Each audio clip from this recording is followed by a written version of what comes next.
مسئله دیگر مسئله این که خضر از دنیا رفتند یا هنوز زنده هستند. مسئله مهمترین و اصلی همین موضوع را انتخاب کردن من هم همین است.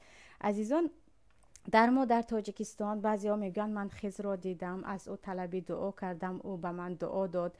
در بین دیگر مردم ازبکستانی همسایه هم هست، دیگر عموما بین عرب ها هم همین چیز هست. آیا خضر زنده هستند؟ آیا همیشه هستند و بودند؟ یا مثلا در کینای یوسف، در همان سلسله فیلم های یوسف که هم هست، در آنجا هم گویا که خضر هستند و می آیند و می روند، همین گونه در داخل فیلم هم جا کردگی هستند.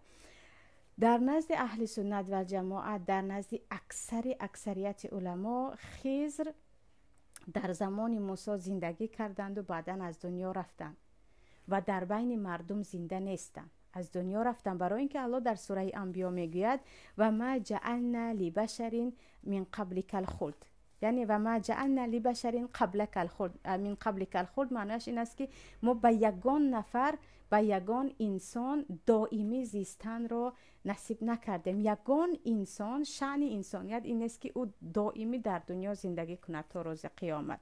افا این میت فهم الخالدون، اگر تو بمیریم مگر آنها همیشه پایدار میمانند. میگوید از همین آیت هم امام بخاری هم دیگر علما، یعنی اکثریت علما دلیل میگیرند که چه خضر باشد چه دیگران باشد، یعنی بجز عیسی که دیگر در آسمان هستند، انسانیت همش در دنیا باقی همیشگی نمیماند. و حدیثی که در بخاری است که پیامبر صلی الله علیه و سلم میگویند بعد از 100 سال آنهایی که الان زنده هستند یگان نفری آنها زنده نمیماند، از این هم دلیل میگیرند.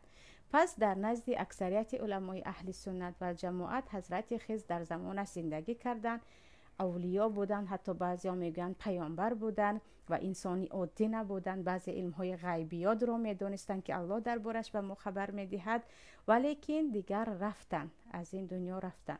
اما بعضی کمی علمای هستند مثل امام نووی یا امام قرطبی، حتی در تفسیرشون میگن نه، روایت ها هست که خضر تا روز قیامت یا اینکه تا برداشته شدن قرآن از روی زمین که نزدیک قیامت می شود زنده می مانند و وقتی که پیامبر وفات میکنند برای تعزیه می آیند و حضرت علی و دیگر صحابه ها صداشان رو میشنوند که هر روایتی که چه امام قرطبی آورده باشند، با اینکه چه خیلی مفسری از همه مفسرهای یعنی خیلی قوی ترین هستند که خود بنده هم از تفسیرشون زیادی استفاده میکنم، یا امام نووی که بجز شرح صحیح مسلم دیگر کتاب مجموع و چند کتاب های فقه شافعی رو خیلی با دلیل ها نوشتگی هستند. اگرچه این دو نفر از علمای بزرگ اهل سنت و جماعت هستند، اما تمام دلیل هایشان درباره زنده بودن حضرت خضر دلیل های ضعیف است. یگان تا دلیل صحیح ندارند که حضرت خضر در حقیقت زنده باشند و